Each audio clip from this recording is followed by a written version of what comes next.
Où est passé Ramon Kota? Au Cameroun, la question taraude les esprits depuis la mise aux arrêts de l'opposant camerounais. On rappelle que ce dernier est un activiste connu pour son militantisme à l'endroit des droits des citoyens camerounais, mais aussi et surtout pour ses critiques virulentes et très souvent provocatrices envers le président Biya et son régime. Il a été arrêté au Gabon en juillet dernier. Ses proches étaient sans nouvelles de lui depuis le 19 juillet 2024. C'est au bout de 72 heures que l'activiste camerounais est apparu dans une vidéo devenue virale sur les réseaux sociaux.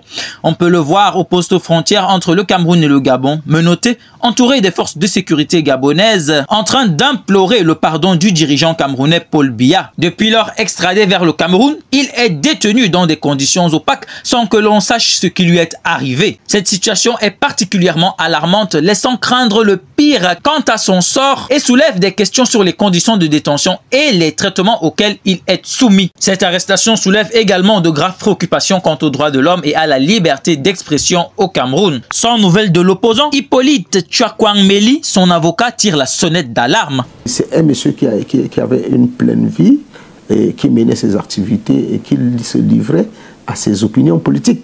Bon, maintenant, si parce qu'il le fait, il doit disparaître, ça veut dire que c'est toute la liberté d'expression et la liberté d'opinion qui est complètement effacée.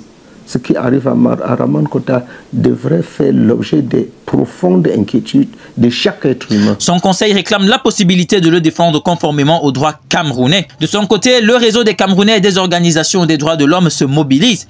Ce réseau associatif pour la protection des droits de l'homme demande le respect des procédures légales dans le traitement de l'activiste. Le réseau camerounais des organisations des droits de l'homme souhaiterait vraiment que dans ce cas-là, la loi soit appliquée et que M. Akam, alias Ramon Kota, quel que soit ce qu'il aurait fait, puisse être visité, avoir le droit d'être visité, puisse accéder à une défense et que l'opinion aussi puisse savoir de quoi il est poursuivi. Parce que jusqu'ici, il y a vraiment un silence assourdissant de la part des autorités. À quand donc la fin de l'intrigue? Question à 1 million. C'était le patriarche Bikaye au micro de cette présentation. Humble citoyen pour vous servir. Abonne-toi, like et partage.